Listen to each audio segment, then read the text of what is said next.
Ex-Marine vigilante, this guy killed a man in broad daylight and got away with it. Now, he's suing the family of the man he killed.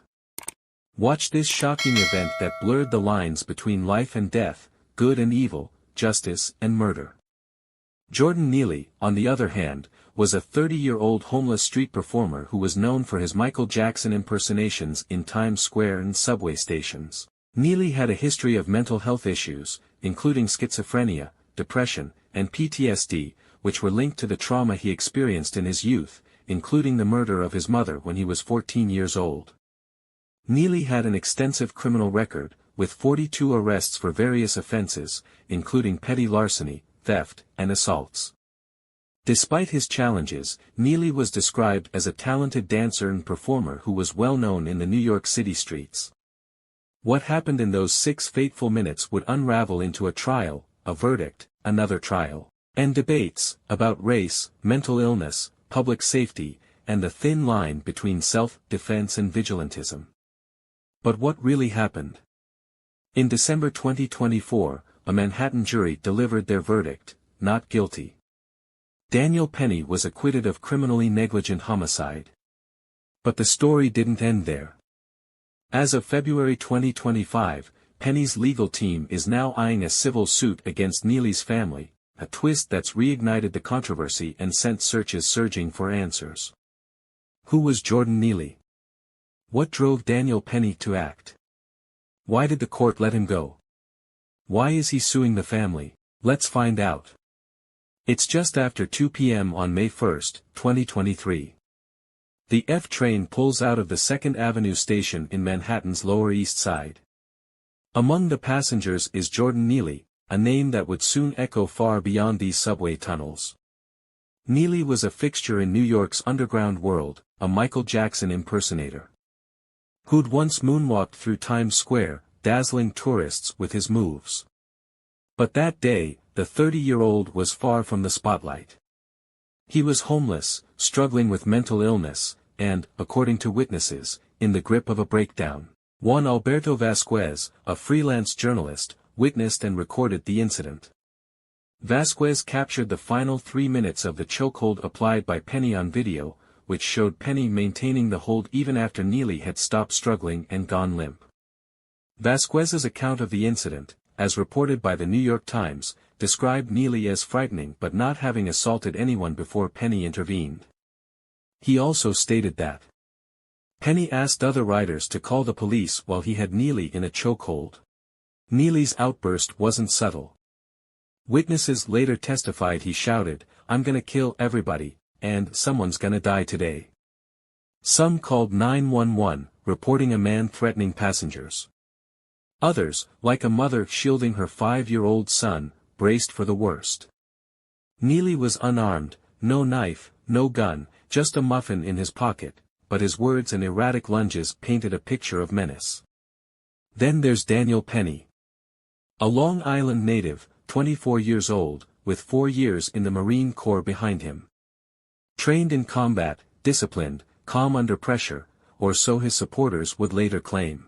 As Neely's tirade escalates, Penny makes a choice. He steps forward.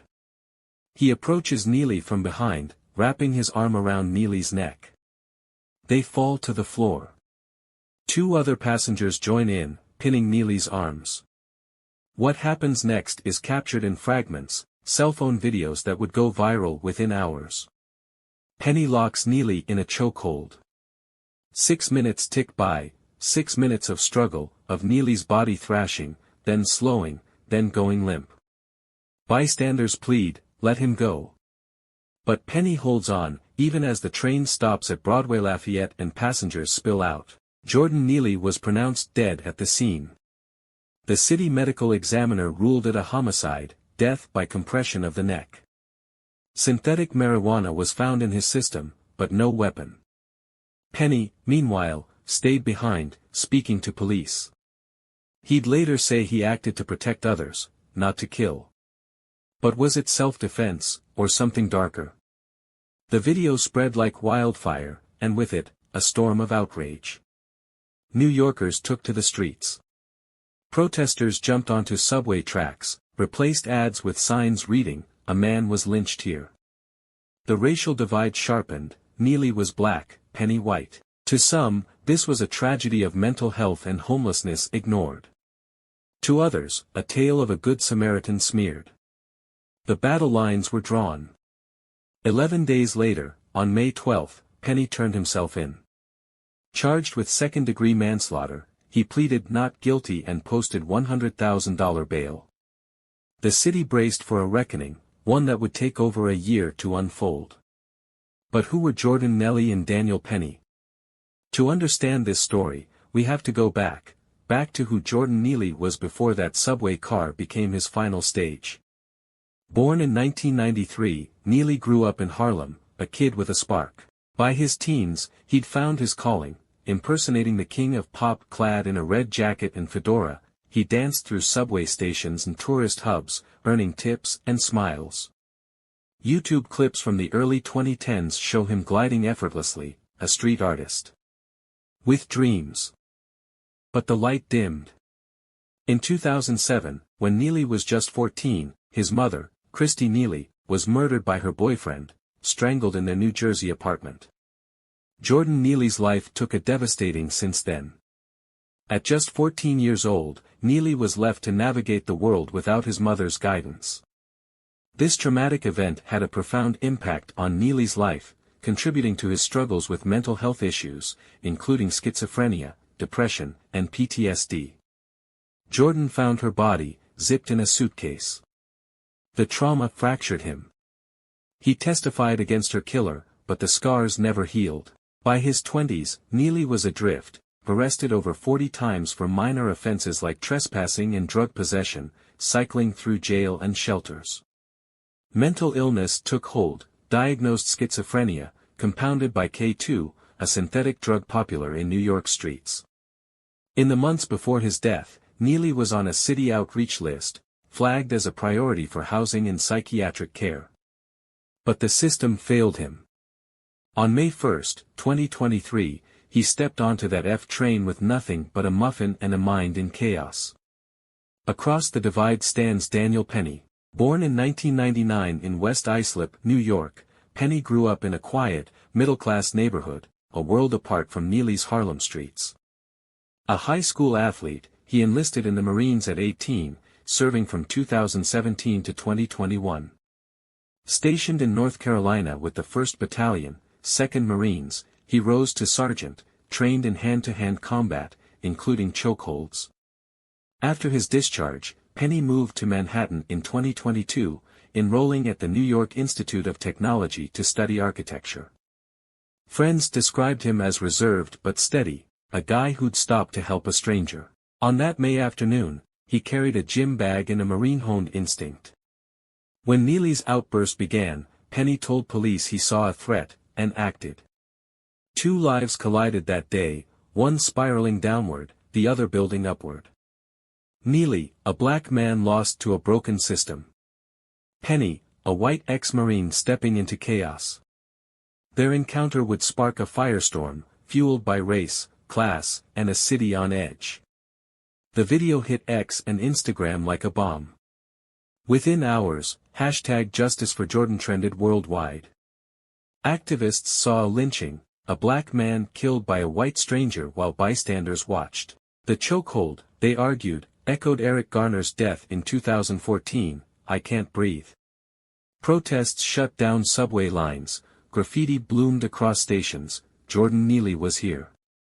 The incident sparked widespread outrage and protests, with many demanding justice for Neely and criticizing the actions of Daniel Penny. The #JusticeForJordan was used by many on social media to express their condolences and support for Neely's family, as well as to call for accountability and reform. But another narrative emerged. Conservative voices, on X, Fox News, Talk Radio, hailed Penny as a hero. They pointed to Neely's criminal record, his threats, the fear of passengers. Subway crime's out of control, they said. Someone had to act. A Give Send Go campaign raised over $2.9 million for Penny's defense, dwarfing Neely's family's GoFundMe. The NYPD's data backed the fear, subway crime had spiked 30% in 2022, assaults, robberies, chaos. To Penny's supporters, he was a vigilante in the mold of Bernhard Goetz, the subway shooter of 1984, who shot 4 black teens and walked free. To his critics, that legacy was the problem. They hated the narrative this was pushing. Manhattan DA Alvin Bragg charged Penny with manslaughter and criminally negligent homicide, a rare move in a city where subway scuffles rarely see court. Bail was set at an outrageous sum of $100,000, Penny's family paid in cash, heavily supported by donors. The stage was set for a trial that would test New York's soul.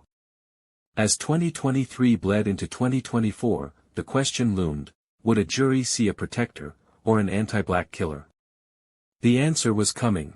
The courtroom is a pressure cooker, activists in the gallery, Penny's family in the front row, and a jury of 12 New Yorkers holding the verdict. The prosecution, led by Assistant DA Daphne Yoren, paints a stark picture. Penny, they argue, crossed a line. Yes, Neely was disruptive, threatening, even, but unarmed. The chokehold lasted 6 minutes, far beyond what was needed to subdue him. This wasn't self-defense, Yoren tells the jury. This was a death sentence. The autopsy backs them up. Neely's neck showed hemorrhages, his brain starved of oxygen. K2 in his system may have fueled his agitation, but it didn't kill him, Penny's grip. Did witnesses testify, some tearfully, about Neely's final moments?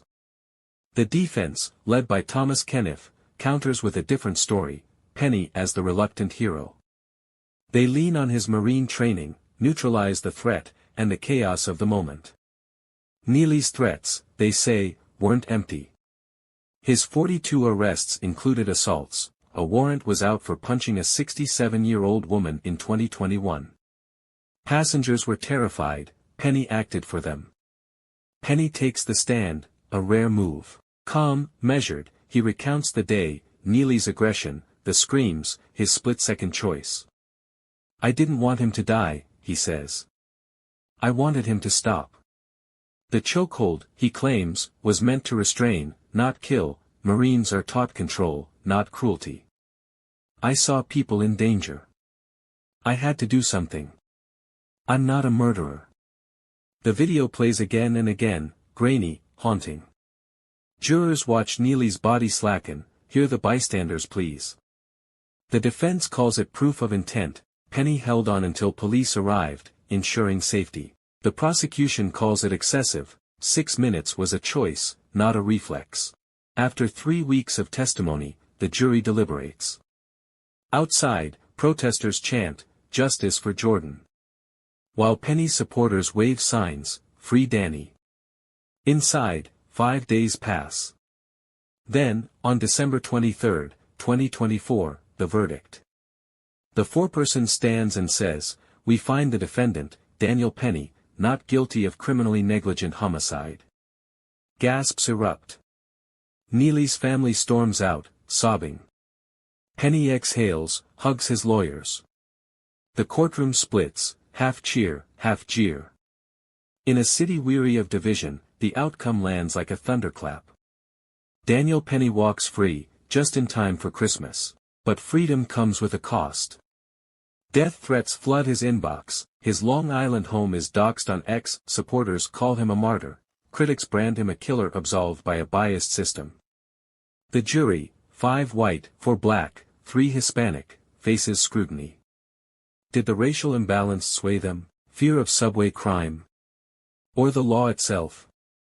Legal experts weigh in. New York self-defense laws are broad. Penny's actions, excessive or not, fit a reasonable belief of danger. Neely's threats, the subway's volatility, it tipped the scales. But for Neely's family, led by his father, Andre Zachary, it's a miscarriage of justice. Protests reignite, smaller, but fiercer. Subway vigils honor Neely, his face graces murals in Harlem. Meanwhile, Penny retreats, quietly resuming school, avoiding the spotlight. His legal war chest, still flush with $2 million, hints at what's next. By February 2025, a bombshell drops. Penny's lawyers signal a countersuit, claiming defamation and emotional distress against Neely's family and activists who called him a murderer. It's a bold move, one that flips the script. Is this vengeance, or a bid to clear his name for good? The acquittal of Daniel Penny doesn't close the book, it tears open a new chapter. By early 2025, New York's subway system, a lifeline for millions, feels like a fault line. Ridership dips as fear lingers, some avoid the F train altogether, whispering about that chokehold. The MTA reports a 10% uptick in security calls, passengers on edge, quick to dial 911 at the first sign of trouble. Online, the case fractures into memes, rants, and manifestos. X becomes a battleground, hashtag Daniel Penny hero trends alongside hashtag Justice for Jordan. Right-wing influencers double down, Penny's a symbol of order in a lawless city. Left-leaning voices decry systemic racism, another black man dead, another white man free. The algorithm amplifies both, and nuance drowns. Political scientist, Dr. Christina Greer shared her thoughts on the situation. This case isn't just about a subway. It's a mirror, reflecting our failures on race, mental health, and who gets to play hero, she said. Politicians seize the moment.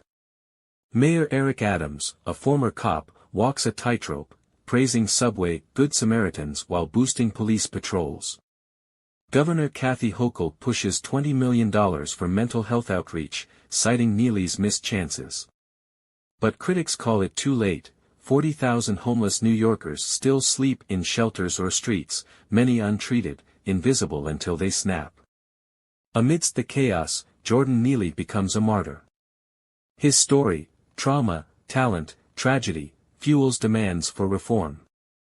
Activists lobby for Jordan's Law, a bill to fund housing and care for the mentally ill. Neely's aunt, Carolyn, spearheads the fight, her grief a quiet force. Across the divide, Penny's orbit shifts. He's invited to conservative podcasts, offers he declines, staying silent. But his legal team isn't. In February 2025, they file papers hinting at a civil suit against Neely's estate and unnamed defamers.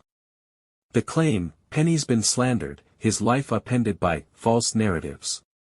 Damages could reach millions, money the Neely family, already strained, doesn't have. Analysts and debaters speak about the incident. The move stokes outrage. Neely supporters see it as salt in the wound, a victor kicking the vanquished. Penny's backers cheer, vindication against a woke mob. X erupts again, with posts like, Penny's fighting back, good, clashing with, he killed a man and now wants profit.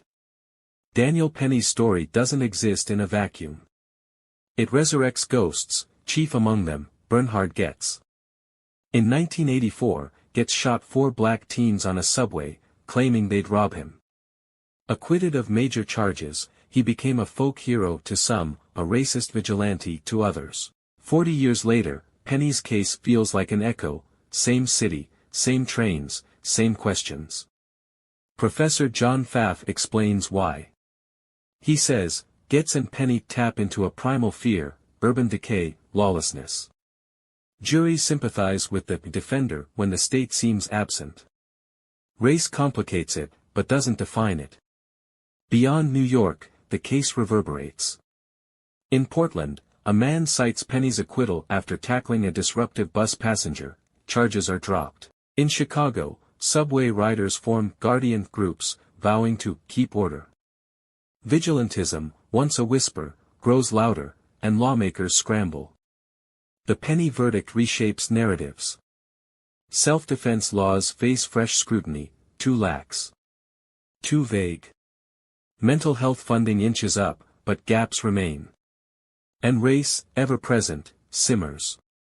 A 2025 Pew poll finds 60% of white Americans view Penny as justified, only 25% of black Americans agree.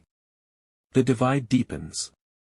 The question hangs, unanswered. For every policy tweak or protest sign, the subway rumbles on, crowded, chaotic, a microcosm of a nation wrestling with itself. 2 men, 1 moment, a legacy still unfolding. February 25, 2025. 3 months after his acquittal, Daniel Penny steps back into the fray, not as a defendant, but as a plaintiff. His legal team, flush with donor funds, files a civil suit in Manhattan Supreme Court. The targets, Jordan Neely's estate, his father Andre Zachary, and a handful of unnamed activists accused of defamation. The claim, Penny's been libeled, branded a murderer and racist, his life irreparably damaged. The ask, unspecified damages, potentially millions. The filing shocks Neely's family. Andre Zachary, already mourning, calls it a money grab. The estate, little more than Neely's meager belongings, can't pay. Activists named in early drafts, like those who organized #JusticeForJordan rallies, scramble for legal aid. On X, the hashtag Penny lawsuit explodes, half cheering, half condemning. Legal experts weigh the odds.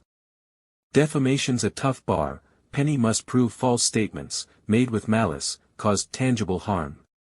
Calling him a killer after a homicide ruling isn't a stretch, but racist murderer might stick if unproven. His team points to lost job prospects, death threats, and a forced move from his apartment, harm in black and white.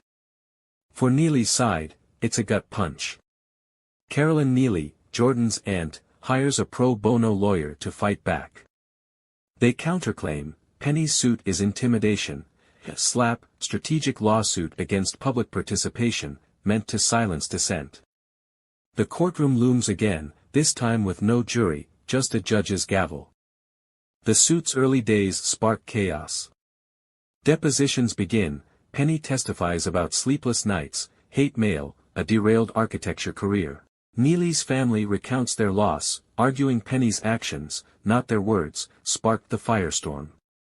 Discovery dredges up new details. Penny's Marine records show advanced combat training. Neely's outreach file reveals 17 missed appointments with social workers. The wounds reopen. Today, the case is pending. No trial date set, but the stakes are seismic. A win for Penny could chill and embolden vigilantes with legal shields. A loss could bankrupt him, draining his $2 million war chest. For Neely's kin, it's a fight for dignity, win or lose. Beyond the courts, the Penny Neely saga burrows into America's psyche. Universities host symposia, true crime podcasts dissect the video frame by frame. Netflix green lights a docuseries, Chokehold, The Subway Killing, slated for 2026. The story's a Rorschach test. What you see depends on where you stand. Race looms large. Studies flood X. A 2025 ACLU report finds black New Yorkers are 70% more likely to be restrained by civilians than white ones. Penny's whiteness, Neely's blackness, they're not the whole story, but they're not incidental. Conservative X posts push back, crime, not color, drove this. The data duels, but feelings rule. Mental health threads the narrative too. Advocates like NAMI, National Alliance on Mental Illness, seize the moment, citing 1.2 million New Yorkers with untreated conditions. Neely's schizophrenia, ignored by a strained system, becomes a rallying cry. Housing, not handcuffs, their signs read. Yet subway riders counter, safety first, cure later. Art reflects the rift. Kendrick Lamar drops a track, Subway Ghosts, with lines about chokeholds and cold souls. A Long Island punk band releases Penny's Law, a pro-vigilante anthem. The culture wars hum, each side claiming the story as proof. The subway wasn't just a crime scene, it was a symptom. New York's mental health net, tattered by budget cuts, misses thousands like Neely. A 2024 audit finds 60% of outreach clients never get housing, psychiatric beds are down 20% since 2010. K2 floods in, cheap, potent, maddening. Neely's file sat on a desk while he unraveled. The MTA, too, buckles, underfunded, overstretched. Security cameras glitch, officers can't cover 472 stations. Penny's supporters say he filled a void, critics say he exposed it. Both might be right. Today, the Daniel Penny case is a living wound, still bleeding, still debated, still shaping the world beneath our feet. The criminal trial is over, the civil suit looms, but the story's legacy stretches far beyond courtrooms. It's etched in policy, painted on walls, whispered in subway cars, a cautionary tale, a rallying cry, a mirror we can't unsee. Jordan Neely's name endures. Jordan's Law, now a bill in Albania County, gains traction, $50 million proposed for mental health housing. Advocates credit the case with waking a sleeping giant. 2025 budgets earmark funds for 500 new psychiatric beds. Neely's aunt, Carolyn, tours shelters, her voice a quiet megaphone, no more Jordans. Success is slow, only 10% of the homeless mentally ill are housed by spring, but it's a start. Across the river, Daniel Penny fades from view. Spotted at a Long Island gym in January, he ducks cameras, studies architecture online, his Manhattan campus too volatile. The civil suit grinds on, motions filed, depositions scheduled for April. On X, his supporters rally, leave Danny alone. While detractors mock, cry me a river. He stays mute, a lightning rod in absentia. The subway itself shifts. MTA adds 200 officers, installs panic buttons on trains, the Penny effect, insiders call it. Crime dips slightly, assaults down 8% by March, but vigilance spikes. A 2025 NYPD memo surfaces on X, civilian interventions up 25% post-Penny. Vigilantism's shadow grows, celebrated by some, feared by others. Beyond New York, the case ripples. Self-defense claims surge, lawyers wield Penny precedent in courtrooms from Atlanta to Seattle. A 2025 NRA ad nods to him, protect yourself, it's your right. Critics warn of a slippery slope, open season on the vulnerable, a Slate op-ed cries. Congress debates a Subway Safety Act, but it stalls, mired in partisan muck. The young ones inherit the question. Schools teach it, Penny's ethics classes dissect the video, history, and lessons link it to gets. A generation grows up asking, when is force just? Who decides? The answers fracture along familiar lines, race, class, fear, but the asking matters. Was it justice? Was it tragedy? Was it both? The subway chokehold trial of 2023 leaves no tidy bow. Neely's family mourns, fights, hopes. Camp defends, sues, waits. The rest of us, riders, watchers, citizens, carry the weight. Every train ride, every scream in the dark, whispers their names.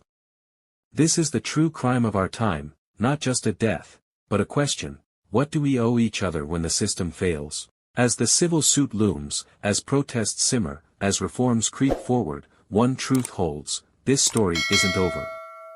It's ours to finish.